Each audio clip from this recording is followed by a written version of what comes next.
Apa kata Abu Hurairah radhiyallahu anhu, aku mendengar Nabi SAW bersabda, di antara tanda-tanda dekatnya hari kiamat itu adalah, dalam hadis ini ada 5. Yang pertama, yataqarabuz zaman. Zaman, masa, waktu makin pendek, makin singkat, makin tak terasa. Dulu nampak budak-budak, sekarang udah jadi mak budak-budak. Dulu nampaknya lama zaman masa ni, sekarang cepat saja. Dari pagi ke petang, petang ke pagi, pagi ke petang, petang ke pagi. Bahkan sekarang ada pula orang yang tak tahu petang, tak tahu pagi. Pagi tidur, petang tidur. Yataqarabuz zaman. Tanda-tanda kiamat, fitnah akhir zaman sudah dekat adalah yataqarabuz zaman. Kata Nabi SAW, waktu tak terasa. Tak terasa. Tak terasa dah engkau dah datang aja. Tak terasa waktu begitu cepat, engkau sudah datang saja nak menagih hutang. Orang berhutang ni pun rupanya tak terasa juga orang datang. Yang memberi pinjaman pula terasa lama betul. Apakah beza antara 5 minit dulu dengan 5 minit sekarang? Sama. Apakah beza antara 24 hours, 24 jam dulu dengan 24 jam zaman Nabi dengan 24 jam zaman sekarang? Sama. Tak ada beza. Mataharinya sama, bulannya sama, buminya sama. Yang berkeliling mengelilingi matahari sama.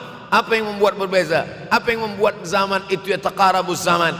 Ada hal-hal yang membuat kita sibuk.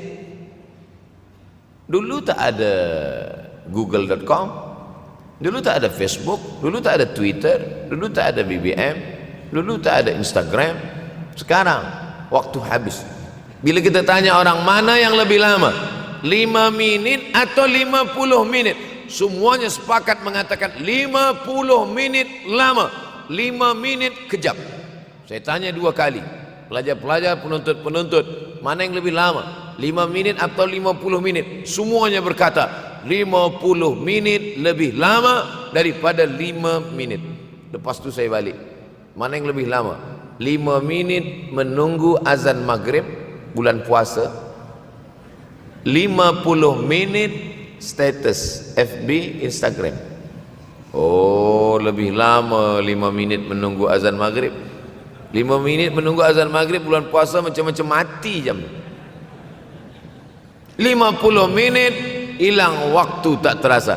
Itu menunjukkan hadis Nabi itu, semakin saya baca hadis Nabi, makin kuat keyakinan saya, makin kuat iman saya, makin hilang keraguan saya bahwa yang berbicara ini bukan manusia biasa, tapi dia dapat wahyu dari Allah. Wa ma yantiqu anil hawa in huwa illa wahyun yuha, melainkan wahyu dari Allah Subhanahu wa taala. Yataqarabuz zaman. Masa begitu cepat berlalu tak terasa. Sebulan seperti sepekan, sepekan seperti sehari, sehari seperti sesaat. Akhirnya kita pun kehilangan waktu, habis. Saya Ustaz Abdul Samad, memang zaman ni tak terasa, cepat betul. Rasa-rasa kejap dah bulan Ramadan, tak terasa baru saja Idul Fitri dah masuk pula lagi. Masya Allah, begitu cepatnya masa berlalu. Maka jangan sampai semakin saya baca hadis ni, semakin kuat keyakinan saya bahwa Nabi Muhammad SAW mendapat wahyu dari Allah Subhanahu wa taala. Semakin kuat keyakinan dan keimanan. Kenapa? Seandainya Nabi berkata zaman nanti di akhir zaman itu semakin cepat, semakin dekat, semakin berlalu tak terasa, tapi kemudian zaman yang kita lalui tak sama seperti yang dikatakan Nabi. Mungkin datang juga keraguan dalam hati, betulkah ini? Tapi ternyata 1441 tahun lampau, 1440 tahun yang lalu Nabi mengatakan, dan hari ini terbukti zaman begitu cepat berlalu. Masya Allah, tabarakallah. Hari inilah ditemukan internet, hari ini datang television, hari ini datang WhatsApp, hari ini datang yang melalaikan kita daripada Allah Subhanahu wa taala. Sehingga waktu datang sembang-sembang, cerita-cerita, tengok ini, update ini, tulis ini, tengok ini, pandang ini, habis waktu berlalu. Padahal waktu inilah yang akan ditanya oleh Allah Subhanahu wa taala. 6 kali Allah bersumpah demi waktu.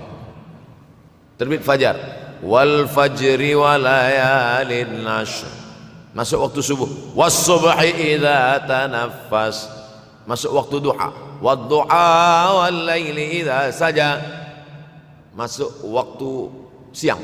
Wan nahari idza tajalla, masuk waktu asar. Wal asri innal insana lafi khusr, masuk waktu malam. Dua kali Allah bersumpah demi waktu malam. Wal-laili idza saja, wal-laili idza yaghsha. Kenapa hadis ini yang Ustaz bahaskan? Kami nak mendengar hadis tentang Dajjal dah lahir atau belum? Dajjal dah hadir. Mana bukti Dajjal dah hadir? Kurma bisan tidak lagi berbuah.